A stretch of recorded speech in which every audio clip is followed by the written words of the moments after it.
So, all right, so today I'm going to look at, here's our products, we offer for traction right now. We have the Improved Traction Device, great product. It is essentially a ruggedized version of the Optimum Traction Device. The Optimum Traction Device comes in a tactical version, which is the EP800, and the street version, which is the EP800, the Traction Optimum. So you have the EP800 is a street, and then EP810 is the tactical. And then we have the Mustang Traction Splint, which is something we introduced over the last year. That is a fantastic tool for technical rescue, backcountry wilderness, anything requiring aerovac, vertical lift rescue, confined space rescue. It doesn't get much better than that. It requires no more space in your pack than what you would otherwise have. It allows you to justify carrying traction splints when you ordinarily wouldn't be able to justify it. Optimum Traction Device, it's a classic. I mean, it's extremely cost effective. It allows you to do pediatrics and adults, as do all three models here, or all three versions. So you have the Mustang, Optimum or OTD, and then Improved Traction Device or ITD. All of them allow you to do adults or pediatrics. So, all right. So what we're gonna do right now is we're gonna go over the OTD. So I'm gonna open this up for us. Now, the OTD. One of the things that I want to address before I get too far here is considering the remote application of this product. The opportunities now as far as different types of casualty evacuation platforms that we can use, whether they're simple just flexible litters, the Reeves stretcher, anything like an alternative to a spine board. I'm going to kind of approach it from that point today. And what happens is, we've traditionally always used a spine board as a platform to further stabilize a fracture, right? We use the spine board as a splint itself.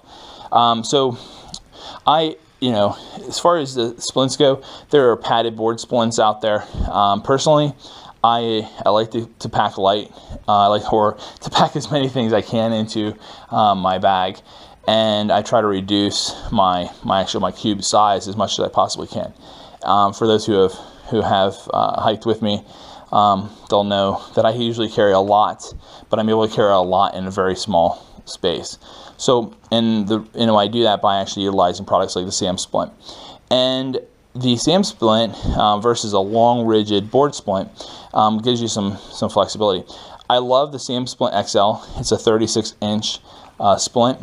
But I found is with using OTD, the XL doesn't fit well into the bag, but the standards SAM Splint 36-inch does a fantastic job of that. So,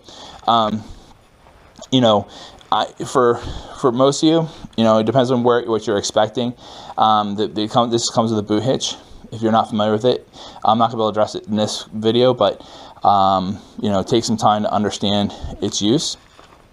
But you can see I can take this with the board splint, and I can put that together in here pretty easily.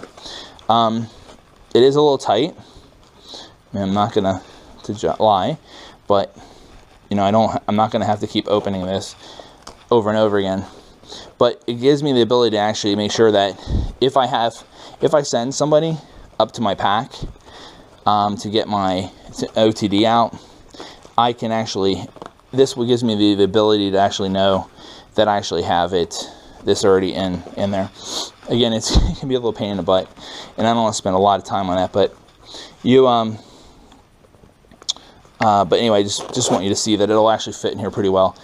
And again, it's gives a nice tight package. Make sure that everything is in one place.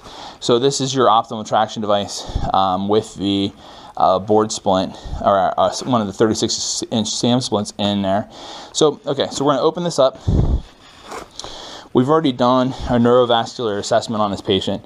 We've already established that we have a limb length discrepancy. Obviously, this guy doesn't have two legs. Otherwise, I'd be able to show you that there's some kind of discrepancy. The discrepancy in this case could be mild.